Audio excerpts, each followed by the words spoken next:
അൽഹംദുലില്ലാ നഹ്മദുഹു വനസ്തഈനുഹു വനുഅ്മിനു ബിഹി വനതവക്കലു അലൈഹി വനഊദു ബില്ലാഹി മിൻ ശുറൂരി അൻഫുസിനാ വമിൻ സയ്യിആതി അഅമാലിനാ മൻ യഹ്ദിഹില്ലാഹു ഫലാ മുളില്ല ലഹു വമൻ യുദ്ലിൽഹു ഫലാ ഹാദിയ ലഹു വനശ്ഹദു അൻ ലാ ഇലാഹ ഇല്ലല്ലാഹു വഹ്ദഹു ലാ ശരീക ലഹു ونشهد أن محمدا عبده ورسوله أرسله بالهدى ودين الحق ليظهره على الدين كله ولو كره المشركون اللهم صل على محمد وعلى آل محمد كما صليت على إبراهيم وعلى آل إبراهيم إنك حميد مجيد اللهم بارك على محمد وعلى آل محمد كما باركت على إبراهيم وعلى آل إبراهيم إنك حميد مجيد أما بعد فإن أصدق الكلام كلام الله وخير الهدي هدي محمد صلى الله عليه وسلم وشر الأمور محدثاتها وكل بدعة ضلالة وكل ضلالة في النار أعوذ بالله من الشيطان الرجيم بسم الله الرحمن الرحيم يا أيها الذين آمنوا اتقوا الله حق تقاته ولا تموتن إلا وأنتم مسلمون സ്നേഹാദരണീയരായ സത്യവിശ്വാസികളെ, വിശ്വാസിനികളെ, ജീവിതത്തിൻ്റെ എല്ലാ മേഖലകളിലും റഹ്മാനായ അള്ളാഹുവിൻ്റെ വിധിവിലക്കുകൾ കഴിവിൻ്റെ പരമാവധി സൂക്ഷിച്ച് നല്ല ഭക്തരായി ജീവിക്കണം എന്ന് എന്നോടെന്ന പോലെ ഓരോരുത്തരോടും ഉണർത്തുകയാണ്, വസിയത്ത് ചെയ്യുകയാണ്. അള്ളാഹു നമ്മെ എല്ലാവരെയും അനുഗ്രഹിക്കുമാറാകട്ടെ. പരിശുദ്ധ ഖുർആൻ ദുനിയാവിൽ വെച്ച് വളരെ അടുത്ത ബന്ധമുള്ള പല ആളുകളും പരലോകത്ത് വെച്ച് പരസ്പരം ശത്രുക്കളാകും എന്ന് ഏതാനും വിഭാഗം ആളുകളെക്കുറിച്ച് പറഞ്ഞതാണ് നമ്മൾ സംസാരിച്ചു കൊണ്ടിരിക്കുന്നത്. കഴിഞ്ഞ ആഴ്ച നമ്മൾ 3 വിഭാഗം അത്തരം ആളുകളുണ്ട് എന്ന് പറഞ്ഞു. ഒന്ന്, ദുനിയാവിൽ തെറ്റുകളിൽ കൂട്ടുകാരായ ആളുകൾ, ഇവിടെ അടുത്ത ബന്ധമായിരിക്കും, പക്ഷെ പരലോകത്ത് അവർ കഠിന ശത്രുക്കളാകും. കാരണം ഞങ്ങൾ നരകത്തിൽ പോകാൻ കാരണം ഈ കൂട്ടുകെട്ടും ഈ കൂട്ടുകാരനുമാണല്ലോ എന്ന് അവിടെ വെച്ച് ബോധ്യപ്പെടുകയാണ് ശത്രുതക്കു കാരണം. രണ്ടാമത്തേത്, ദീനുമായൊരടുപ്പമോ ഒരു ബന്ധമോ ഇല്ലാതെ മക്കൾ വളർത്തി ദുനിയാവ് മാത്രം അവരുടെ ഇഷ്ടമാക്കി മാറ്റിയ രക്ഷിതാക്കൾ. ഈ ദുനിയാവിൽ അവരെ ഭയങ്കര ഇഷ്ടമായിരിക്കും, പക്ഷെ പരലോകത്ത് ആ മക്കൾ ഞങ്ങൾ നരകത്തിൽ പോകാൻ കാരണം വാപ്പാന്റെ ഇമ്മാന്റെ ഈ വളർത്തലാണല്ലോ എന്ന് ബോധ്യപ്പെട്ട് ഞങ്ങളുടെ കാലിനടിയിലേക്ക് അവരുടെ തലയൊന്ന് വെച്ച് തന്നാൽ ദേഷ്യം കൊണ്ട് അവരെ ചവിട്ടി താഴ്ത്താമായിരുന്നു എന്ന് അവിടെ വെച്ച് അവർ ശത്രുക്കളായി മാറും. 3, ഖുർആനും ഹദീസിനും അപ്പുറമായി പണ്ഡിതന്മാരുടെ വാക്കുകൾ കേട്ട് ജീവിച്ചവർ ഇവിടെ ആ പണ്ഡിതന്മാരെ സ്നേഹിക്കുമെങ്കിലും അവിടെ വെച്ച് ഞങ്ങളുടെ ഇരട്ടി ശിക്ഷ അവർക്ക് നൽകണമേ എന്ന് അവരുടെ ശത്രുവായിട്ട് അള്ളാഹുവിനോട് പറയുകയും ചെയ്യും. ഖുർആൻ വീണ്ടും ഏതാനും ചില ആളുകളെ കൂടി പറയുന്നുണ്ട്. നമ്മളിത് സംസാരിക്കുന്നത് ഇതിലേതിലെങ്കിലും ഒന്നിൽ ഞാനോ നിങ്ങളോ ഉണ്ടെങ്കിൽ അതിൽ നിന്ന് പിന്മാറാനും അവസാനിപ്പിക്കാനും ഈ ദുനിയാവിലും പരലോകത്തും നമ്മുടെ കൂടെയുള്ളവർ നമ്മുടെ അടുത്ത ചങ്ങാതിമാരും സ്നേഹിതന്മാരുമായി 2 ലോകത്തും മാറണം എന്നുള്ളത് കൊണ്ടാണ്. പരിശുദ്ധ ഖുർആൻ അടുത്തതായി സൂചിപ്പിക്കുന്നത് അള്ളാഹുവിന്റെ ദീനിനേക്കാൾ അപ്പുറം സ്വന്തം ശരീരത്തെയും അതിന്റെ ഇഷ്ടങ്ങളെയും പരിഗണിച്ചവർ നാളെ പരലോകത്ത് അതേ ശരീരത്തിന്റെ ശത്രുവായി മാറും എന്ന് ഖുർആൻ പറയുന്നതായിട്ട് കാണാം. സഹോദരങ്ങളെ, നമ്മുടെ ജീവിതത്തിന്റെ സമാധാനത്തിന് അള്ളാഹു നിശ്ചയിച്ചു തന്നതാണ് നമ്മുടെ മതം. എന്നാൽ ആ മതത്തിനേക്കാൾ അപ്പുറം നമ്മുടെ അള്ളാഹു തന്ന ഈ ശരീരത്തെയും ശരീരത്തിന്റെ അവയവങ്ങളെയും ആ അവയവങ്ങളുടെ ഇഷ്ടത്തെയും താല്പര്യത്തിനും വേണ്ടി നമ്മൾ ദീനിനെതിരായ കാര്യങ്ങൾ ചെയ്തു കഴിഞ്ഞാൽ ഇതേ ശരീരവും ഇതേ അവയവങ്ങളും നമ്മൾക്കെതിരായി നാളെ പരലോകത്ത് വരികയും നമ്മളുടെ ശത്രുവായി നാളെ പരലോകത്ത് അള്ളാഹുവിനോട് വാദിക്കുകയും ചെയ്യുന്നത് ഖുർആൻ നമ്മൾക്ക് പറഞ്ഞു തരുന്നുണ്ട്. ഖുർആൻ അവരെ വിളിച്ച വാചകം എന്താ അറിയോ? അള്ളാഹുവിന്റെ ശത്രുക്കൾ എന്നതാണ്. ഖുർആനിന്റെ വാക്ക് യൗമ യുഹ്ശറു അഅദാഉല്ലാഹി ലന്നാർ. പടച്ചോനെ ശത്രുവായി കണ്ട് അവരെ ശത്രുവായി കണ്ട ആൾക്കാരെ നരകത്തിലേക്ക് ഒരുമിപ്പിച്ചു കൂട്ടും. ഫഹും യൂസഊൻ, അവരങ്ങനെ തെളിച്ചു കൊണ്ടുവരികയാണ്. ആരും അങ്ങോട്ടും ഇങ്ങോട്ടും പോകണ്ട, നേർക്ക് നേരെ നരകത്തിലേക്ക് തന്നെ പോകൂ എന്ന് തെളിച്ചല്ല കൊണ്ടുവരികയാണ്. ഹത്താ ഇദാ മാ ജാഊഹ, അങ്ങനെ അവർ നരകത്തിലേക്ക് എത്തുമ്പോൾ ഷഹീദ അലൈഹിം, അവർക്കെതിരെ അള്ളാഹു സാക്ഷികളെ കൊണ്ടുവരാൻ. ആരെ കൊണ്ടുവരണ്ട്? അങ്ങാടിയത്തെ ആൾക്കാരോ കുടുംബക്കാരോ ചങ്ങാതിമാരോ ഒന്നുമല്ല. സംഅഹും, അവരുടെ കേൾവിയാകുന്ന ചെവിയെയാണ് അള്ളാഹ് എതിരായിട്ട് സാക്ഷിയായിട്ട് കൊണ്ടുവരിക. വ അബ്സ്വാറുഹും, അവരുടെ കാഴ്ചയാകുന്ന കണ്ണുകളെയാണ് അവർക്കെതിരെ സാക്ഷിയായി കൊണ്ടുവരിക. വ ജുലൂദഹും, അവർ ആസ്വദിച്ച അവരുടെ തൊലിയെയാണ് അള്ളാഹു അവർക്കെതിരെയായി സാക്ഷിയായി കൊണ്ടുവരിക. ബിമാ കാനൂ യഅമലൂൻ, അവർ ഈ ദുനിയാവിൽ പ്രവർത്തിച്ചതിന്റെ. സഹോദരങ്ങളെ, അള്ളാഹുവിന്റെ ദീനിനെതിരായി ഈ ദുനിയാവിൽ അള്ളാഹ് നൽകിയ കൈകാലുകൾ കൊണ്ട് ശരീരം കൊണ്ട് ഹറാമുകൾ ചെയ്തു ജീവിച്ച ആളുകൾക്ക് ഇതേ ശരീരവും ഇതേ കൈകാലുകളും തന്നെ എതിരായി പരലോകത്ത് അള്ളാഹുവിനോട് സാക്ഷിയായി നിൽക്കും എന്ന് അള്ളാഹു നമ്മൾക്ക് പറഞ്ഞു തരുന്നത് നമ്മൾ അല്പമൊക്കെ ഗൗരവത്തിൽ കാണേണ്ട കാര്യമാണ്. ഒരു കാര്യം നമ്മൾക്ക് എല്ലാവർക്കും അറിയാം, ഈ ലോകത്ത് അള്ളാഹ് നൽകിയ ഏറ്റവും വലിയ അനുഗ്രഹങ്ങളിൽ പെട്ടതാണ് ഈ നമ്മുടെ ശരീരമാകുന്ന നമ്മുടെ ശരീരത്തിന്റെ ഓരോ അവയവങ്ങളും. നമ്മൾക്ക് എത്രയോ കൂട്ടുകാരുണ്ടല്ലോ. എനിക്കൊരു സഹപ്രവർത്തകനായ അധ്യാപകനുണ്ട്, 2 മക്കളുണ്ട്, ഭാര്യയുണ്ട്. പക്ഷെ ഇന്ന് വരെ ഭാര്യയെയോ ഉമ്മയെയോ ആ 2 കുട്ടികളെയോ അദ്ദേഹത്തിന് കാണാൻ കഴിഞ്ഞിട്ടില്ല. കാരണം ജന്മനാ കാഴ്ച ശക്തി ഇല്ലാതെയാണ് അള്ളാഹു അദ്ദേഹത്തെ സൃഷ്ടിച്ചത്. നമ്മൾക്കെല്ലാവരെയും കാണാൻ കഴിയുന്നു. എത്രയോ മക്കളെ നിങ്ങൾ കണ്ടിട്ടില്ലേ സഹോദരങ്ങളെ? ബാക്കിയുള്ള മക്കളെല്ലാം പിതാവിന്റെ കൈ പിടിച്ച് അങ്ങാടിയിലൂടെ നടന്നു പോകുമ്പോ പിതാവിന് നേരെ കൈകൾ നീട്ടാൻ ഒരു കൈയില്ലാതെ അള്ളാഹു ഈ ദുനിയാവിലേക്ക് പറഞ്ഞയച്ച എത്ര കൂട്ടുകാരുണ്ട്, എത്ര കുട്ടികളുണ്ട്. ജീവിതത്തിൽ ബാക്കിയുള്ള ആളുകളെല്ലാം നടന്നു പോകുമ്പോൾ, പന്ത് കളിക്കുമ്പോൾ സ്വന്തം കാലുകൾ കൊണ്ട് ബെഡിൽ നിന്ന് എഴുന്നേൽക്കാൻ കഴിയാത്ത എത്രയോ സഹോദരങ്ങളുണ്ട്.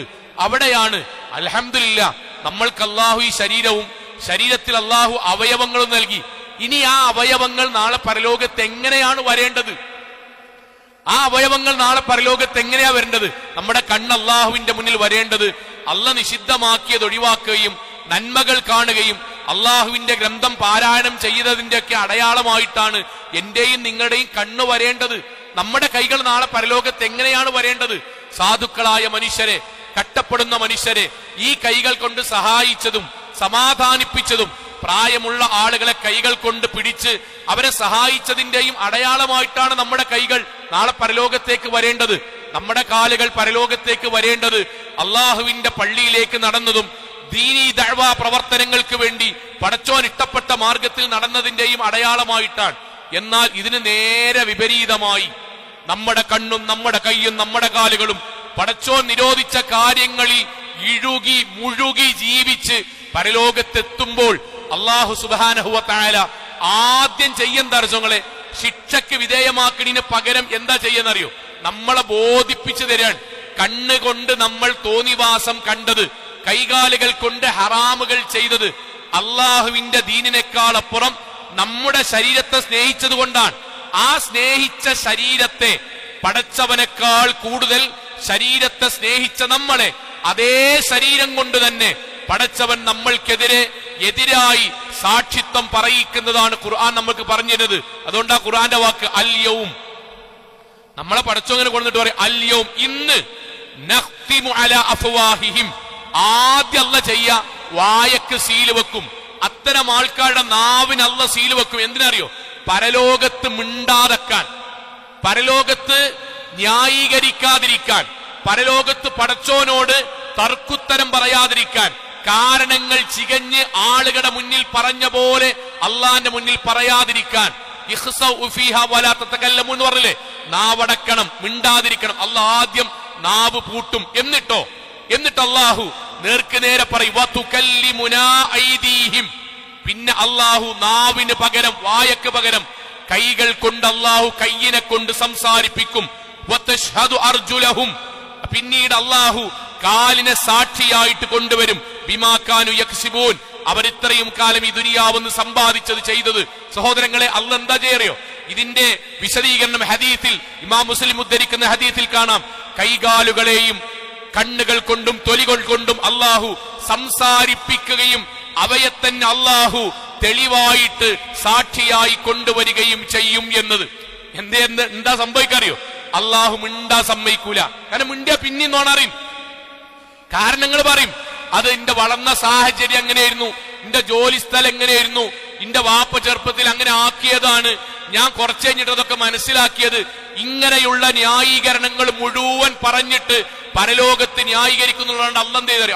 ആദ്യം നാവിനാണ് സീല് വെക്കും. എന്നിട്ട് അള്ളാഹു നേർക്ക് നേരെ ചോദിക്കാൻ തുടങ്ങും. കയ്യിനോട് സംസാരിക്കാൻ വേണ്ടി പറയും. ഒരു വെറും ഇറച്ചി കഷ്ണമായ ഈ നാവിനെ കൊണ്ട് സംസാരിപ്പിച്ച അതേ പടച്ചോൻ കയ്യിനെ കൊണ്ട് സംസാരിപ്പിക്കും. അപ്പം കയ്യ് സംസാരിക്കും. എന്തെന്നറിയോ? കല്യാണത്തിന്റെ തലേന്നോ ഗൾഫിൽ നിന്ന് വന്ന കൂട്ടുകാരന്റെ ചെലവിന്റെ ഭാഗമായിട്ടോ ഇവിടെ നിന്ന് മൂന്നാറിലേക്ക് ട്രിപ്പ് പോയതിന്റെ അന്നോ ആരും കാണാതെ വ്യത്യസ്തമായ ബ്രാൻഡുകളിൽ പുതിയത് കുടിച്ചത് ഓരോ ഗ്ലാസിന്റെ കണക്കും കയ്യ് വർത്താനം പറയും. പോലീസ് ഇന്ന് SI അല്ല വർത്താനം പറയാ, അല്ല ചങ്ങാനല്ല വർത്താനം പറയിപ്പിക്കുക. പിടിച്ച കൈ അള്ളാന്റെ മുന്നിൽ പറയും. ഞാൻ ഇത്ര വണ്ണം കുടിച്ചിട്ടുണ്ട്, ഞാൻ ഇത്ര ഗ്ലാസ് പിടിച്ചിട്ടുണ്ട്, ഞാൻ ഇത്ര തവണ വായിലേക്ക് ഒഴിച്ചിട്ടുണ്ട്. വായും സംസാരങ്ങളും ഒക്കെ ഈ ശരീരം കൊണ്ട് തന്നെ അള്ളാഹു നിർവഹിക്കും, ജീവിതത്തിൽ ചെയ്യിപ്പിക്കും. എനിക്ക് മടുപ്പില്ലാതെക്കാൻ, തൊഴിലിന് ഉത്സാഹം കിട്ടാൻ, ദീർഘയാത്രക്ക് ഉറക്കം വരാതെക്കാൻ, കൂലിപ്പണിക്ക് തളർച്ച വരാതെക്കാൻ, ഹറാമായ ഏതെങ്കിലും പൊടികൾ കയ്യിന്റെ ഉള്ളനടിയിൽ ഇട്ടിട്ട് അത് കൈകൾ കൊണ്ട് അങ്ങോട്ടും ഇങ്ങോട്ടും തിരുമ്മി ചുണ്ടിനടിയിലേക്ക് വെക്കുന്നത് 3 വിരലുകൾ പടച്ചോനോട് പറയും. പടച്ചോനെ 21ാമത്തെ വയസ്സിൽ വെക്കാൻ തുടങ്ങിയതാണ്. റമളാനിൽ നോമ്പ് തുറന്നതിന് ശേഷം, തറാവി നിസ്കരിച്ചതിന് ശേഷം കടക്കിണീന്റെ മുന്നിൽ 1 മണിക്കൂറെങ്കിലും വെക്കും എന്ന് കയ്യ് പറയും. കയ്യ് അള്ളാന്റെ മുന്നിൽ വന്ന് പറയും. ചുണ്ടതിന് സാക്ഷ്യം വഹിക്കും. ആ റൂമിനെ പടച്ച തമ്പുരാൻ അതിനനുകൂലമായ തെളിവായിട്ട് അള്ളാഹ് കൊണ്ടുവരും. ഇത് ഖുർആൻ പറഞ്ഞുതരാണ്, ഇത് പടച്ചോൻ പറഞ്ഞുതരാണ്. സ്വന്തം ബാപ്പാന്റെയും ഉമ്മാന്റെയും പൈസ കൊണ്ട് പഠിച്ച്, ആ ബാപ്പാന്റെയും ഉമ്മാന്റെയും പൈസ കൊണ്ട് ഡ്രസ്സ് വാങ്ങി, ആ ബാപ്പാന്റെയും ഉമ്മാന്റെയും പൈസ കൊണ്ട് ഭക്ഷണം കഴിച്ച് ടൂറ് പോയി, അവരുടെ ജീവിതത്തിലെ കട്ടപ്പാടുകൾ മുഴുവൻ നമ്മൾ ഊറ്റിയെടുത്ത് അതേ പൈസ കൊണ്ട് വീട്ടിൽ ജീവിച്ചിട്ട് ബാപ്പാനും ഉമ്മാനും ചതിച്ച് നട്ടപ്പാതിരക്ക് ആരുടെയൊക്കെ മുമ്പിൽ അവനവന്റെ വീഡിയോ കോളുകൾ തുറന്നോ അത് മുഴുവനും കണ്ണ് സംസാരിക്കും. കാണിച്ചു കൊടുത്ത ശരീരത്തിന്റെ അവയവങ്ങളെ കുറിച്ച് പടച്ചോൻ നാളെ കൊണ്ടുവരും. ആരാ സംസാരിക്കറിയോ?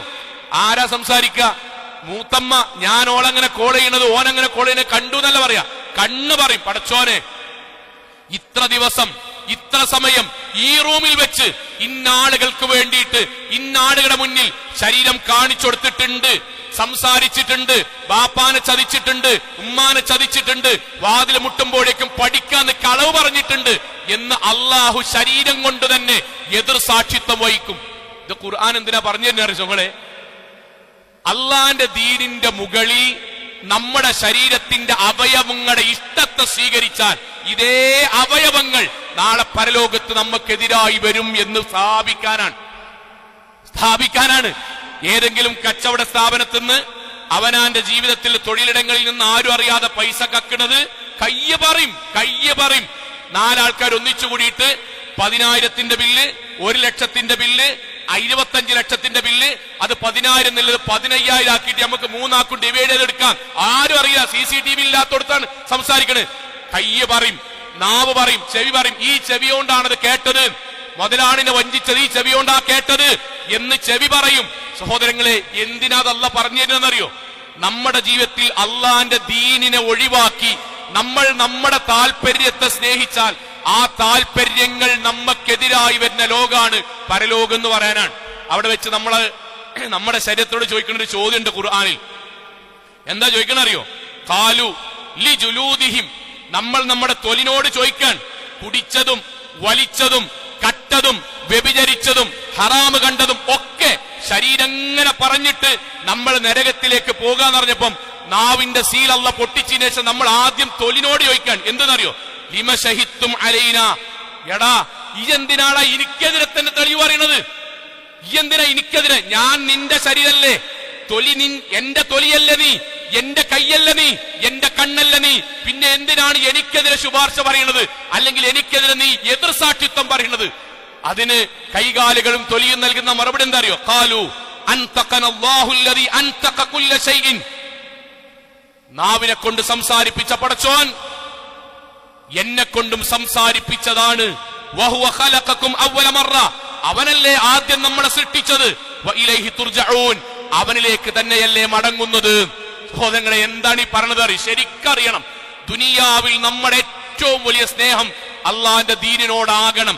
ആ ദീനിനെതിര് നമ്മൾ ചെയ്യാൻ കാരണം കണ്ണിനുള്ള ആനന്ദത്തിന് വേണ്ടിയാണ്, ആ കണ്ണാണ് എതിര് പറയാ. കയ്യിനുള്ള ത്രില്ലിന് വേണ്ടിയിട്ടാണ്, ആ കയ്യാണ് നമുക്കെതിര് പറയാ. ലൈംഗികാവയവത്തിന്റെ ആസ്വാദനത്തിന് വേണ്ടിയാണ്, ലൈംഗികാവയവമാണ് നമുക്കെതിര് പറയുക. കാലിന്റെ തൃപ്തിക്ക് വേണ്ടിയിട്ടാണ്, ആ കാലാണ് നമുക്കെതിര് പറയുക. അതുകൊണ്ട് അള്ളാഹുവിന്റെ ദീനിനെ നമ്മുടെ ജീവിതത്തിൽ ഏറ്റവും വലിയ സ്നേഹമായി വരണം. ഖുർആൻ രണ്ടാമത്തെ ഒരു ഭാഗം കൂടി ചേർത്ത് പറയുന്നു. അതെന്താണ്? ഇതിന് സമാനമായത്. പടച്ചവനേക്കാൾ കൂടുതൽ ശൈത്വാന ദുനിയാവിൽ ഇഷ്ടപ്പെട്ടവർക്ക് പരലോകത്ത് ശൈത്വാൻ ശത്രുവായി മാറും. ഒന്നുകൂടി ആ വാചകം പറയാൻ, ബോധ്യപ്പെടാൻ, മനസ്സിലേക്ക് ഇറക്കാൻ. അള്ളാഹുവിനേക്കാൾ ശൈത്വാന ദുനിയാവിൽ ഇഷ്ടപ്പെട്ടവർക്ക് ശൈത്വാൻ പരലോകത്ത് ശത്രുവാകും. ഇവിടെ അവർ ഭയങ്കര കൂട്ടുകാരായിരിക്കും, ഒരേ വാക്കായിരിക്കും രണ്ടുപേർക്കും, ശൈത്വാനും അവർക്കൊരു വാക്കായിരിക്കും. പരലോകത്ത് ശൈത്വാൻ അവരുടെ ശത്രുവാകും, തിരിച്ചുമാകും. എന്താണ് പറഞ്ഞതിന്റെ അർത്ഥം എന്നറിയോ? ദുനിയാവിൽ നമ്മളോട് രണ്ടാൾക്കാര് നമ്മളോട് കാര്യങ്ങൾ പറയുന്നുണ്ട്. ഒന്ന് അള്ളയാണ്, യാ അയ്യുഹല്ലദീന ആമനൂ യാ അയ്യുഹന്നാസ്, അള്ളാന്റെ കൽപ്പനകളാണ്. രണ്ടാരറിയോ? രണ്ട് ശൈത്വാനാണ്. വസ്വസ ഇലൈഹിമുശ് ശൈത്വാൻ യഇദുഹുമുശ് ശൈത്വാൻ, ശൈത്വാൻ നമ്മളോട് കാര്യങ്ങൾ പറയുന്നുണ്ട്. എന്താണ് അള്ളാന്റെ കൽപ്പനയും അള്ളാന്റെ വാക്കും ശൈത്താന്റെ വാക്കും നമ്മളുടെ വ്യത്യാസം അറിയോ? അള്ളാഹുവിന്റെ വാക്കുകൾക്ക് ഈ ലോകത്തും പരലോകത്തും ഖൈർ മാത്രമേ ഉണ്ടാകുള്ളൂ. പക്ഷെ ഒരു പ്രശ്നം എന്താ അറിയോ? നമ്മൾക്ക് ചിലപ്പം ഇത് നമുക്ക് പ്രയാസാണോ എന്ന് തോന്നും. ഏതുപോലെ മാതാപിതാക്കളുടെ വാക്ക് പ്രായപൂർത്തി എത്താത്ത മക്കൾക്ക് പ്രയാസം ഉണ്ട് എന്ന് തോന്നും പോലെ അധ്യാപകരുടെ വാക്ക് വിദ്യാർത്ഥികൾക്ക് പ്രയാസമുണ്ട് എന്ന് തോന്നും പോലെ യഥാർത്ഥത്തിൽ പ്രയാസമല്ലല്ലോ, ഖൈറിന് വേണ്ടി പറയല്ലേ, പിന്നീട് മനസ്സിലാകുമല്ലോ. അതേപോലെ അള്ളാഹുവിന്റെ വാക്ക് ഈ ലോകത്തും പരലോകത്തും നമുക്ക് ഖൈറാണ്. പക്ഷെ ചിലത് നമുക്ക് അത് എനിക്ക് പ്രയാസല്ലേ, ബുദ്ധിമുട്ടല്ലേ, ജീവിക്കാൻ കഴിയോ എന്ന് തോന്നും, പിന്നീട് ബോധ്യപ്പെടും. എന്നാൽ ശൈത്താന്റെ വാക്കിന്റെ പ്രത്യേകത എന്താ അറിയോ? ഖുർആന്റെ വാക്ക് സുയ്യിന ലഹു സൂ അമലി ഫറആഹു ഹസന, ചീത്ത കാര്യങ്ങളെ പോലും ശൈത്താൻ വർണ്ണിച്ച് ത്രില്ലാക്കി ആനന്ദമാക്കി ഭയങ്കര സുഖമാക്കിയിട്ടാണ് ശൈത്താൻ നമ്മുടെ മുന്നിൽ വെക്കുക. ഇതിൽ നമ്മൾ ആരുടെ കൂടെ നിൽക്കുന്നു എന്നത് സ്വർഗവും നരകവുമായി ബന്ധപ്പെട്ട കാര്യമാണ്. എന്ന് പറഞ്ഞാൽ അള്ള പറയും, എടാ ദീനിയായി ജീവിച്ചോ, സമാധാനവും സന്തോഷം കിട്ടും. ശൈത്താൻ എന്ത് പറയോ? എടാ ദീനിയായി ജീവിച്ച ദുനിയാവ് ആസ്വദിക്കാൻ കഴിയില്ലട്ടോ. രണ്ട് വാചകം ഉണ്ടാകുക. അള്ള പറഞ്ഞു ദാനധർമ്മവും സക്കാത്തും കൊടുത്തോ, പൈസ വളരും. ശൈത്താൻ പറഞ്ഞു, എടാ സ്വതക്ക കൊടുത്താൽ കെട്ടിക്കാൻ നേരത്ത് പൈസ ഉണ്ടാവില്ല, പൈസ കുറയും. നമ്മൾ ഏതിന്റെ കൂടെ നമ്മൾ ആലോചിച്ച് നോക്കുക. ആളുകളോട് വിനയവും വിട്ടുവീഴ്ചയും സഹാനുഭൂതിയും സഹിഷ്ണുതയും പുറത്തു കൊടുക്കലും ഉണ്ടായാൽ റഫഅല്ലാഹു ദറജ, അള്ളാഹു നമ്മുടെ വില ഉയർത്തും, പടച്ചോൻ നമ്മുടെ ദറജ കൂട്ടും എന്ന് അള്ള പറയും. അപ്പുറത്ത് ശൈത്താൻ, എടാ ഗുണ്ടായിസം, തിരിച്ചടി, അങ്ങോട്ട് തെറി, അങ്ങാടിയിൽ വെച്ച് അങ്ങോട്ടും ഇങ്ങോട്ടും തോന്നിവാസം പറഞ്ഞാലേ ആളുകൾക്കിടയിൽ നിലയും വരെ ഉണ്ടാകുള്ളൂ എന്ന് ശൈത്താൻ പറയുന്നത്. രണ്ട് ഭാഗമാണ്. ഇതിലേതിന്റെ കൂടെയാണ് നമ്മൾ നിൽക്കുന്നത്? ഏതിന്റെ കൂടെയാണ് നമ്മൾ നിൽക്കുന്നത്? നമ്മൾ ആലോചിക്കേണ്ട കാര്യമാണ്. ഇവിടെ ശൈത്താൻ നമ്മളെ മോഹിപ്പിക്കാൻ ദീനിന്ന് വ്യതിചലിക്കാനുള്ള സകല മോഹങ്ങളും ശൈത്താൻ നമ്മളോട് പറയും. നിസ്കരിക്കാൻ നേരത്ത് നിസ്കരിക്കണ്ട, സക്കാത്ത് കൃത്യമായിട്ട് കൊടുക്കണ്ട, ഇസ്ലാമിക വേഷം ധരിക്കണ്ട, പടച്ചോനെ ജീവിക്കണ്ട. ശൈത്താൻ പറയും അങ്ങനെ നമ്മളാണ് ജീവിച്ചു. ബാക്കിയുള്ളവരൊക്കെ കളിയാക്കി, പള്ളിക്ക് പോകണോലെ കളിയാക്കി, ഇസ്ലാമിക വേഷം ധരിക്കണോലെ കളിയാക്കി, ദഅ്വാ പ്രവർത്തനത്തിൽ നടക്കണോലെ കളിയാക്കി, എല്ലാരെയും കളിയാക്കി നമ്മളാണ് ജീവിച്ചു. എന്നിട്ട് പരലോകത്തെത്തിയതിനു ശേഷം ഇനി ഇടപെടേണ്ട ശൈത്താനാണല്ലോ. ശൈത്താൻ പറഞ്ഞ വാചകം ഖുർആൻ ഒരു തവണ വായിച്ച് ഞാൻ എന്നും ആഗ്രഹിക്കും. നമ്മുടെ യുവാക്കൾ ചുമരും ഒട്ടിക്കേണ്ട ആയത്താണ്. ശൈത്താൻ നാളെ പറയണം ഖാല ശൈത്വാൻ അവിടെ വെച്ച് നമ്മളോട് പറയും. എപ്പോ? ലമ്മാ ഖുദിയൽ ഏകദേശം എല്ലാം കഴിഞ്ഞു, പരലോകത്തെ വിചാരണകളും എല്ലാം കഴിഞ്ഞപ്പോ ഇന്നല്ലാഹ വഅദക്കും, ശൈത്താന്റെ വാക്കാട്ടോ, ഇന്നല്ലാഹ വഅദക്കും, മുഹമ്മദേ, ഫാത്തിമ, മുസ്ലിമീങ്ങളെ, അള്ളാഹു നിങ്ങളോട് ചില കരാറുകൾ പറഞ്ഞിരുന്നു. വഅദൽ ഹഖി, അതായിരുന്നു യഥാർത്ഥമായ സത്യത്തിലുള്ള കരാർ. നിസ്കരിച്ചാ സ്വർഗം കിട്ടുന്ന അല്ലാഹ് പറഞ്ഞിരുന്നു, അതായിരുന്നു ശരി. ദീനിയായി ജീവിച്ചാ സന്തോഷം കിട്ടുന്ന അല്ലാഹ് പറഞ്ഞിരുന്നു, അതായിരുന്നു ശരി. ഇസ്ലാമിക വേഷം ധരിച്ചാൽ സ്വർഗം കിട്ടുമെന്ന് പറഞ്ഞിരുന്നു, അതായിരുന്നു ശരി. സക്കാത്ത് കൊടുത്താലും സ്വതക്ക കൊടുത്താലും വർധന ഉണ്ടാകുമെന്ന് അല്ലാഹ് പറഞ്ഞിരുന്നു, അതായിരുന്നു ശരി. അടുത്തത് വവഅത്തുക്കും, ഞാൻ നിങ്ങളോട് ചില കരാറ് പറഞ്ഞിരുന്നു. അത്രയൊന്നും ദീനിയാകണ്ടടാ, അങ്ങനൊന്നും ആകണ്ടടാ, ഇപ്പൊ തന്നെ വയസ്സനാകണ്ടടാ, ഫുൾ ടൈം ദീനിയായി അത്രയിൽ ഉണ്ടാവില്ലടാ, ഇത് ഞാൻ പറഞ്ഞിരുന്നു. ഫഖ്ലഫ്തുക്കും, ഞാൻ ഇന്ന് പിന്മാറുകയാണ്, അത് കളവായിരുന്നു. എവിടുന്നാ പറഞ്ഞറിയോ? പരലോകത്തുനിന്ന്. ഈ നാട്ടിലെ പടച്ചോനില്ല, പള്ളി എന്തിനാണ്, മദ്രസ എന്തിനാ ആഴ്ചക്കാഴ്ചക്ക് ജുമാ ഖുത്ബ, ഈ ചോദിക്കുന്ന ആൾക്കാർ ഭയങ്കര ഹരത്തിലല്ല ചോദിക്കണത്. അവരെ കൊണ്ട് ശൈത്താൻ ചോദിപ്പിക്കാണ്. അവിടെ എത്തിയിട്ട് ശൈത്താൻ ചോദിക്കും, പറയും, എടാ ഞാൻ ഈ പറഞ്ഞത് മുഴുവൻ കളവായിരുന്നു, ഈ എന്തിനാ ഇങ്ങനെ പറഞ്ഞത് എന്ന് അവിടെ വെച്ച് ശൈത്വാൻ ശത്രുവാകും, ഇവിടുന്ന് കമ്പനി ആയിരിക്കും. കഴിഞ്ഞില്ല. വമാ കാന ലീ അലൈക്കും മിൻ സുൽത്താനിൻ, ശൈത്താന്റെ വാക്കാട്ടോ, എടാ എനിക്ക് നിന്റെ മേൽ, സഹോദരാ നിന്റെ മേൽ എനിക്കൊരു സ്വാധീനം ഉണ്ടായിരുന്നില്ല. കള്ളിഷാപ്പക്ക് തള്ളിടാൻ എന്നെ കൊണ്ട് കഴിഞ്ഞില്ല, ഇല്ല. വ്യഭിചാരശാലയ്ക്ക് തള്ളിടാൻ എന്നെ കൊണ്ട് കഴിയൂല. പള്ളിക്കൊക്കെ വരുമ്പോ കാലോണ്ട് വള്ളി വെച്ച് താഴ്ത്തി വീഴ്ത്താൻ എന്നെ കൊണ്ട് കഴിയില്ല, ഇല്ല. പലിശന്റെ ഓഫീസാണുമ്പോ തള്ളി വിടാൻ എന്നെ കൊണ്ട് കഴിയില്ല, ഒന്നും എന്നെ കൊണ്ട് കഴിയില്ല. എനിക്ക് ആകെ എന്താ കഴിഞ്ഞറിയോ? ഇല്ല അൻതഅഉതുക്കും, നിങ്ങളെ ഞാൻ ക്ഷണിച്ചു, പൊയ്ക്കടാ, കുടിച്ചടാ, കുഴപ്പമില്ലടാ, സാരല്ലടാ, ത്രില്ലാണടാ, പവറാണടാ, കുഴപ്പമില്ലടാ, മാറടാ, ബാക്കി കുറച്ചും കൂടി കഴിഞ്ഞിട്ട് തൗബ ചെയ്യടാ, ഇപ്പൊ ഇങ്ങനെ പോയാ മതിയടാ, പെട്ടെന്ന് മരിക്കൂലടാ, ഇതേന്നും എന്നെ തോന്നിപ്പിക്കുക. എനിക്കതിന് മാത്രം കഴിഞ്ഞ് ബലം പിടിച്ചു കൊണ്ടുവരാനോ തലവെട്ടി താഴ്ത്തിക്കിടാനോ കൈകാലുകൾ കൊണ്ട് ഉപദ്രവിക്കാൻ ഒന്നുമല്ല, നിങ്ങളുടെ ജീവിതത്തിൽ ക്ഷണിക്കാൻ. ഫസ്തജബ്തും ലീ, നിങ്ങളതിന് എനിക്ക് ഉത്തരം നൽകി. പള്ളിക്കൊക്കെ വിളിച്ചപ്പം വിളിച്ചപ്പം പോയില്ല, കള്ളിഷാപ്പൊക്കെ പോയി. ഇന്നെന്തിനാ ഞങ്ങൾ കുറ്റം പറയണത്? സക്കാത്ത് കൊടുക്കാൻ വിളിച്ചു, പോയില്ല. പിന്നെ ലോട്ടറി ടിക്കറ്റ് വാങ്ങാൻ ഞാൻ വിളിച്ചു, നിങ്ങൾ പോയി. പള്ളിയിലേക്ക് ജുമഅക്ക് വരാൻ സഹോദരിമാരെ വിളിച്ചു, പോയില്ല. പിന്നെയോ അപ്പുറത്ത് ഏതെങ്കിലും ഗാനമേളക്ക് ഡാൻസ് കളിക്കാൻ വേണ്ടി ഞാൻ വിളിച്ചു, നിങ്ങൾ പോയി. അതിനെന്തിനാണ് നിങ്ങൾ എന്നെ കുറ്റം പറയണത്? അല്ലാഹ് നിങ്ങളോട് പറഞ്ഞിട്ടില്ലേനോ? ഫത്തഖിദുഹു അദുവ, ഇന്ന ശത്രുവായിട്ട് കാണണം. നിങ്ങൾ കേട്ടില്ലല്ലോ, നിങ്ങളാണ് കുറ്റക്കാർ. എന്നിട്ട് വാക്ക് ഫലാ തലൂമൂനി, പിശാചായ എന്നെ നിങ്ങൾ ആക്ഷേപിക്കണ്ട. വലൂമു അൻഫുസക്കും, നിങ്ങൾ നിങ്ങളെ തന്നെയാണ് ആക്ഷേപിക്കേണ്ടത്. ഇതിന്റെ അപ്പുറം എന്താ കൂട്ടരെ? ഞാൻ എന്നും ആലോചിക്കും, ഈ നാട്ടിൽ ദീനെന്തിനാ, ഖുത്ബ എന്തിനാ? ഭയങ്കര പോയിന്റ് ആയിട്ട് ഓരോരുത്തർ പറയാ. ഞങ്ങൾക്ക് അരമണിക്കൂറൊന്നും ഖുത്ബ കേൾക്കാൻ കഴിയൂല. 2.5 മണിക്കൂർ സിനിമയല്ല കാണുന്നത്, 8.5 മണിക്കൂർ വെബ് സീരീസാ വീട്ടിൽ നിന്ന് കാണുന്നത്. കൈ തരിക്കണില്ല, കണ്ണ് മടുക്കണില്ല, ഇരിക്കുന്നിടത്ത് തരിക്കണില്ല. 25 മിനിറ്റ് ഖുത്ബ ആകുമ്പോഴേക്കും മടുക്കാണ്. പുതിയ കാലഘട്ടത്തിനനുസരിച്ച് വളരെ ചുരുക്കി 10 മിനിറ്റ് ഉണ്ട്. 2.5 മണിക്കൂർ കാലഘട്ടത്തിൽ സിനിമ കണ്ടവർ ഇന്ന് എത്ര കാണാറ്? 20 എപ്പിസോഡാ കാണുന്നത്. എന്തേ മടുക്കാത്തത്? ശൈത്താൻ മനസ്സിലുണ്ടാക്കിയ കൂട്ടരെ, നമ്മളെ അനുസരിച്ച് മാറാൻ നിൽക്കരുത്. ശൈത്താൻ തിരിച്ചു പറയും, ഞാൻ നിങ്ങളെ ക്ഷണിച്ചു കൊടുത്തതിക്ക് നിങ്ങൾ വന്നു. ഞാൻ യുവാക്കൾ കൂടി മുതിർന്നവർ കൂടി ഉണ്ടായതുകൊണ്ട് പറയാൻ, ശൈത്താനിൽ ആദ്യം എന്താ നമ്മളെ കൊണ്ട് പറയിപ്പിക്കാറിയോ? ഫസ്റ്റ് പറയിപ്പിക്കാൻ എന്താ അറിയോ? ലൈഫ് ഒന്നേ ഉള്ളടാ. നമ്മളെ കുട്ടികളൊക്കെ സ്റ്റാറ്റസ് ഒക്കെ വേണ്ടി, ജീവിതം ഒന്നേ ഉള്ളൂ, പരമാവധി ആസ്വദിക്കണം. അതുകൊണ്ട് ഖുർആൻ പഠിക്കണ്ട, കാരണം ലൈഫൽ ഒന്നല്ലേ ഉള്ളൂ. പള്ളിയുമായിട്ട് ബന്ധമുണ്ടാകണ്ട, ദീനീ പ്രബോധനത്തിന്റെ ഭാഗമായിട്ട് വരണ്ട, പൈസ വാക്കിനോടത്തേക്ക് സ്വർഗം കിട്ടുന്ന കാര്യത്തിക്കൊന്നും വരണ്ട. പിന്നെ ടൂറ്, കല്യാണം, ഡ്രസ്സ്, അവനാന്റെ ആസ്വാദനങ്ങൾ, ലൈഫ് ഒന്നേ ഉള്ളൂ. ശൈത്താൻ അങ്ങനെ ഉണ്ടാക്കി. ഇതാ വരുന്നത് 19-ാം തീയതി അന്ന്, ഈ ആഴ്ചയിൽ നമ്മുടെ നാട്ടിൽ പുതിയ ആഘോഷങ്ങൾ വരികയാണ്. ആഘോഷങ്ങൾ, ഓരോരുത്തർ സ്റ്റാറ്റസ്. പള്ളിയിൽ വരുന്നവർ, പ്രിൻസിപ്പാൾമാർ, അധ്യാപകന്മാർ, ഖുത്ബക്കും ക്ലാസിനും വരുന്നവരുടെ സ്റ്റാറ്റസ് ആണ് എന്ത്? നക്ഷത്ര ചിഹ്നങ്ങൾ, പുൽക്കൂടുകൾ, ചുവന്ന ഡ്രസ്സുകൾ, വ്യത്യസ്തമായ തൊപ്പികൾ. എന്തേ സോങ്ങളെ, നമ്മൾ എന്തേ ഈ നാട്ടിൽ സ്വാതന്ത്ര്യ ദിനത്തിനുമായി ബന്ധപ്പെട്ടത് എല്ലാവരും പള്ളികളിൽ നിന്ന് പോലും നമ്മൾ മിഠായി കൊടുക്കണ്ടല്ലോ.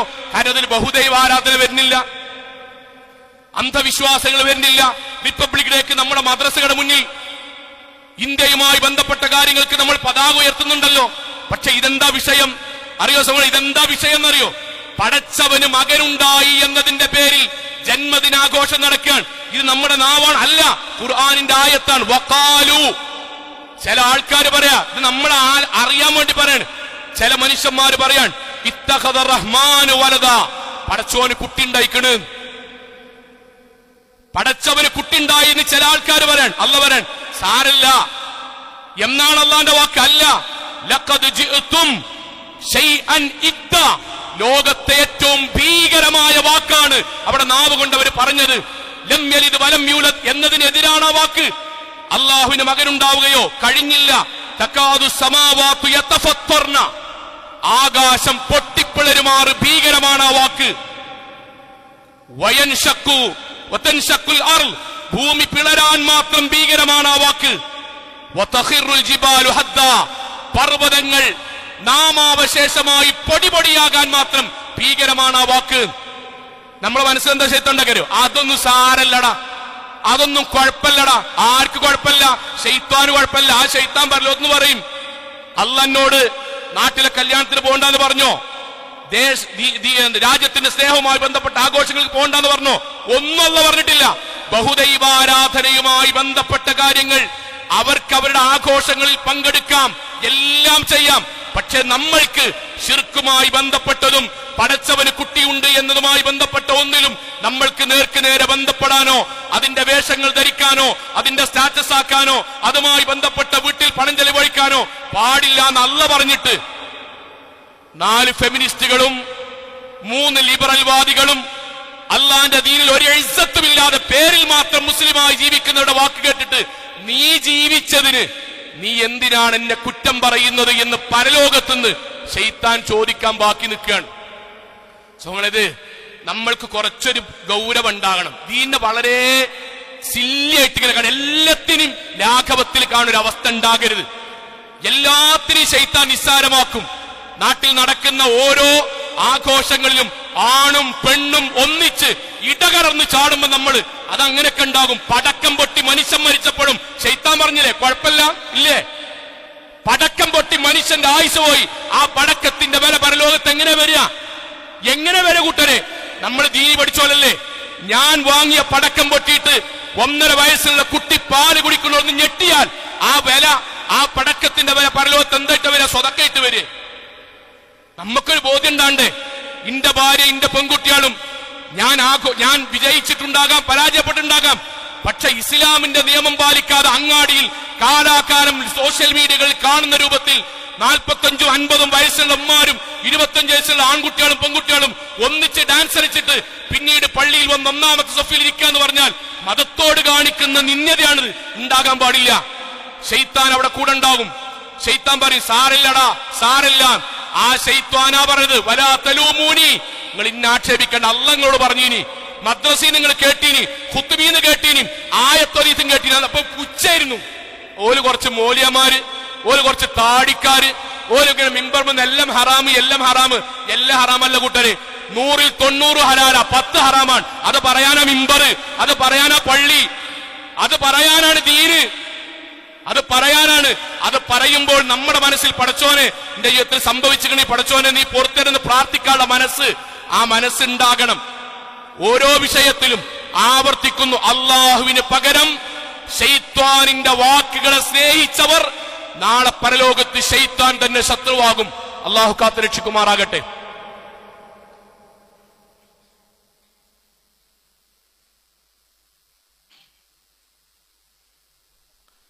അൽഹംദുലില്ലാ വസ്സലാത്തു വസ്സലാമു അലാ റസൂലില്ലാ വഅലാ ആലിഹി വസഹ്ബിഹി അജ്മഈൻ. അമ്മാ ബഅദ് തഖുല്ലാഹി ഇബാദല്ലാഹ്.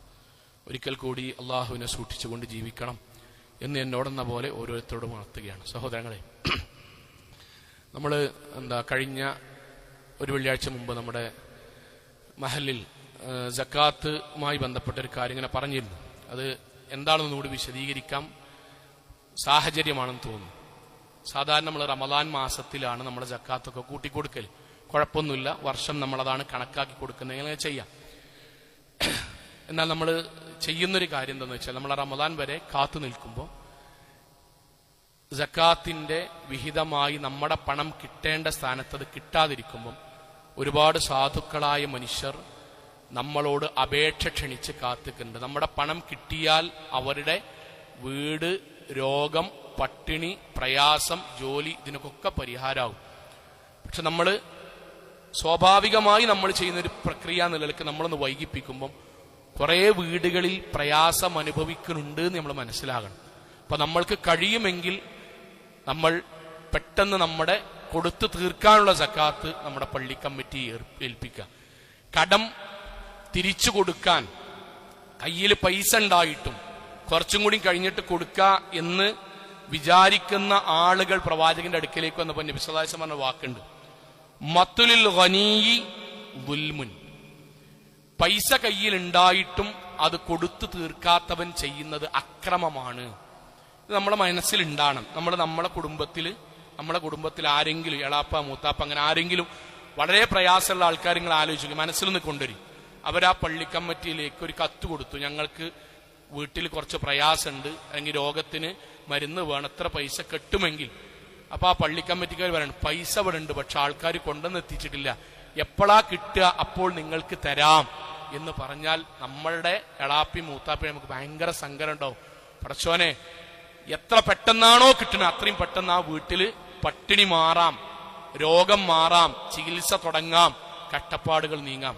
നമ്മുടെ പണം, അള്ളാഹു നമ്മൾക്ക് നൽകിയ പണം, നമ്മൾ കൊടുക്കേണ്ട ഹക്ക് വൈകിപ്പിക്കാതിരിക്കണം എന്ന് വിനീതമായി ഉണർത്തുന്നു. ആരും കൊടുക്കാത്തവരില്ല.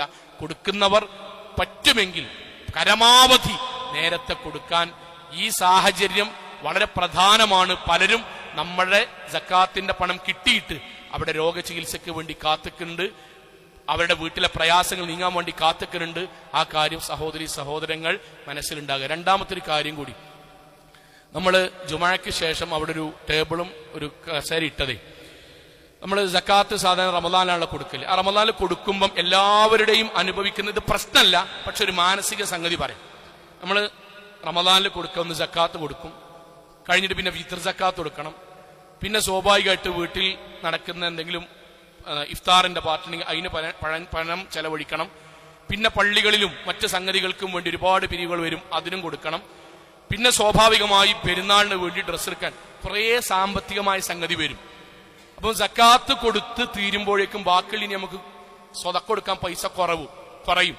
അല്ലെങ്കിൽ ബാക്കിയുള്ളത് ഇങ്ങനെ കൊടുക്കുമ്പോഴേക്കും സക്കാത്ത് കൊടുക്കാൻ മനസ്സിലിങ്ങനെ ശൈത്താൻ അങ്ങനെ വെറുതെ പ്രലോഭിപ്പിക്കും. അപ്പൊ ഏറ്റവും നല്ലൊരു മാർഗം, ദീനിയായൊരു മാർഗം, നമ്മുടെ കയ്യിൽ പൈസ ഉണ്ടാവുമ്പോൾ നമ്മൾ പള്ളി കമ്മിറ്റിയെ കണക്ക് ബോധ്യപ്പെടുത്തി സക്കാത്തിന്റെ നീയത്തിൽ അണ്ടർലൈൻ ചെയ്യാണ്. സക്കാത്തിന്റെ നീയത്തിൽ എല്ലാ വെള്ളിയാഴ്ചയോ മാസത്തിൽ രണ്ട് പ്രാവശ്യമോ വെള്ളിയാഴ്ചകളിൽ കൊടുത്ത് പേര് കൊടുത്തതായാൽ റമദാൻ ആകുമ്പോഴേക്കും നമ്മൾ സക്കാത്ത് കണക്ക് കൂട്ടുമ്പം ഉദാഹരണം 10,000 റുപ്യ കൊടുക്കുകയാണെങ്കിൽ നിലവിൽ ഒരു വർഷത്തിൽ ഓരോ വെള്ളിയാഴ്ച നമ്മൾ 500, 1000, 2000 വെച്ച് ഇങ്ങനെ കൊടുക്കുകയാണെങ്കിൽ ബാക്കി ചിലപ്പോൾ ഒരു 4,000 ഒക്കെ കൊടുക്കാൻ ബാക്കി ഉണ്ടാവുള്ളൂ. ബാക്കി നമ്മൾ കൊടുത്തിട്ടുണ്ടാവും. സക്കാത്തിന്റെ നീയത്തിൽ കൊടുക്കണം. ഇത് പരിഗണിച്ചുകൊണ്ടാണ് നമ്മളുടെ ഇസ്ലാമികമായി ഏറ്റവും പ്രധാനപ്പെട്ട ഫർളായ കാര്യം മുടങ്ങിപ്പോകരുത്, സുതാര്യം കൂടിയാകണം, ലളിതമാകണം എന്നതുകൂടി പരിഗണിച്ചുകൊണ്ടാണ് നമ്മളിങ്ങനെ സംവിധാനം തുടങ്ങിയിട്ടുള്ളത്. ഇൻഷാ അല്ലാഹ് അതിങ്ങനെ ഘട്ടം ഘട്ടമായിട്ടാണ് ചാലുവാകുക. നമുക്കറിയാം, നമ്മളാണ് മുന്നിൽ നിൽക്കേണ്ടത്. പറ്റുന്ന ആളുകൾ എല്ലാ വെള്ളിയാഴ്ചയോ 2 വെള്ളിയാഴ്ച കൂടുമ്പോൾ 1000, 500, എത്രയാണ് കഴിയുന്നത് അത് പേര് കൊടുത്ത് സക്കാത്തിന്റെ വിഹിതത്തിലേക്ക് കൊടുത്തു തീർന്നാൽ ഇൻഷാ അല്ലാഹ് റമദാനാകുമ്പോഴേക്കും നമ്മൾക്ക് കൃത്യമായൊരു കണക്കുണ്ടാവും. നമ്മൾക്ക് കൂടുതൽ സ്വതക്ക കൊടുക്കാനും കഴിയും. അതോടൊപ്പം അതത് സമയങ്ങളിൽ പാവപ്പെട്ടവർ വരുമ്പോൾ നമ്മൾക്ക് പരിഹരിക്കുവാനും പരിഗണിക്കുവാനും കഴിയും. അള്ളാഹു അനുഗ്രഹിക്കുമാറാകട്ടെ. നമ്മുടെ ജീവിതത്തിൽ വന്നുപോയ അബദ്ധങ്ങളും ചെറുതും വലുതുമായ തെറ്റുകുറ്റങ്ങളും റഹ്മാനായ നാഥ നീ ഞങ്ങൾക്ക് വിട്ടുപുറത്ത് മാപ്പാക്കി തരണമേ. റഹ്മാനെ, കത്തിയാൾ നരകത്തിൽ നിന്നും കഠിനമായ ശിക്ഷയിൽ നിന്നും അതിശക്തമായ പരലോകത്തിൽ വിചാരണയിൽ നാഥ നീ ഞങ്ങളെ എല്ലാവരെയും കാത്തുരക്ഷിക്കണമേ റഹ്മാനെ. അള്ളാഹു ഞങ്ങളുടെ ബാപ്പാക്കും ഉമ്മാക്കും നീ സ്വർഗം നൽകി അനുഗ്രഹിക്കണമേ റഹ്മാനെ. അള്ളാഹു ഞങ്ങളുടെ ഉസ്താദുമാർക്ക് നീ സ്വർഗം നൽകി അനുഗ്രഹിക്കണമേ റഹ്മാനെ. അള്ളാഹുവെ ഞങ്ങളുടെ കുടുംബത്തെ ജന്നാത്തുൽ ഫിർദൗസിൽ ഒരുമിച്ച് കൂട്ടണമേ റഹ്മാനെ. അള്ളാഹുവെ ഞങ്ങളുടെ മക്കൾക്ക് ദീനിയായ ബോധവും തഖ്വയും ഈമാനും ദീനിനോടുള്ള ഇഷ്ടവും നൽകി നീ തൗഫീഖ് നൽകണമേ റഹ്മാനെ. അള്ളാഹുവെ ഞങ്ങളുടെ വരുമാനങ്ങളിൽ ഹലാലായ രൂപത്തിലുള്ള വർധനവും ബർക്കത്തും നൽകി നീ അനുഗ്രഹിക്കണമേ റഹ്മാനെ. അള്ളാഹുവെ ഞങ്ങൾക്കിടയിൽ സാമ്പത്തികമായും ശാരീരികമായും മാനസികമായും കുടുംബപരമായും ഒരുപാട് ബുദ്ധിമുട്ടുകൾ അനുഭവിക്കുന്ന ആൾക്കാരുടെ നാഥ എല്ലാവരുടെയും പ്രയാസങ്ങൾ നീ ദൂരീകരിക്കണമേ റഹ്മാനെ. അള്ളാഹുവെ ലോകത്തെവിടെ വെച്ച് എങ്ങനെ മരണപ്പെടേണ്ടി വന്നാലും ശിർക്കില്ലാതെ ബിദ്അത്തില്ലാതെ ഖുറാഫാത്തില്ലാതെ ധീരമോഹിതകളായി ജീവിച്ച് മരണപ്പെട്ടു പോകാൻ നാഥ നീ ഞങ്ങൾക്ക് എല്ലാവർക്കും തൗഫീഖ് നൽകണമേ റഹ്മാനെ. അള്ളാഹുവെ അള്ളാഹുവിന്റെ ദീനിനെയും അള്ളാഹുവിനെയും ലോകത്തെല്ലാത്തിനേക്കാളും ഉപരിയായി സ്നേഹിക്കാനും ഇഷ്ടപ്പെട്ട് ജീവിക്കുവാനും കഴിയുന്ന മുത്തഖീങ്ങളിൽ നാഥ നീ ഞങ്ങളെ എല്ലാവരെയും ഉൾപ്പെടുത്തി അനുഗ്രഹിക്കണമേ റഹ്മാനെ. അള്ളാഹുവെ ഗൾഫ് നാടുകളിൽ വിദേശ നാടുകളിൽ ഞങ്ങൾക്ക് വേണ്ടി കഷ്ടപ്പെടുന്ന ഞങ്ങളുടെ സഹോദരങ്ങൾക്ക് നാഥ സമാധാനവും സമാശ്വാസവും ബർക്കത്തും നൽകി നീ അനുഗ്രഹിക്കണമേ റഹ്മാനെ. അള്ളാഹുവേ ലോകത്തിന്റെ വ്യത്യസ്ത ഭാഗങ്ങളിൽ കഷ്ടതകൾ അനുഭവിക്കുന്ന സാധുക്കളായ ഞങ്ങളുടെ സഹോദരങ്ങൾക്ക് സമാധാനവും സമാശ്വാസവും നൽകി നീ അനുഗ്രഹിക്കണമേ റഹ്മാനെ. അല്ലാഹുമ്മ ഗഫിർ ലിൽ മുഅ്മിനാത്ത് വൽ മുസ്ലിമീന വൽ മുസ്ലിമാത്ത് അൽ അഹ്യാഇ മിൻഹും വൽ അംവാത്ത് ഇന്നക മുജീബു ദഅവാതി യാ ഖാദിയൽ ഹാജാത്ത്. അല്ലാഹുമ്മ അജ്ർനാ മിനൻ നാർ അല്ലാഹുമ്മ അജ്ർനാ മിനൻ നാർ അല്ലാഹുമ്മ അജ്ർനാ മിനൻ നാർ.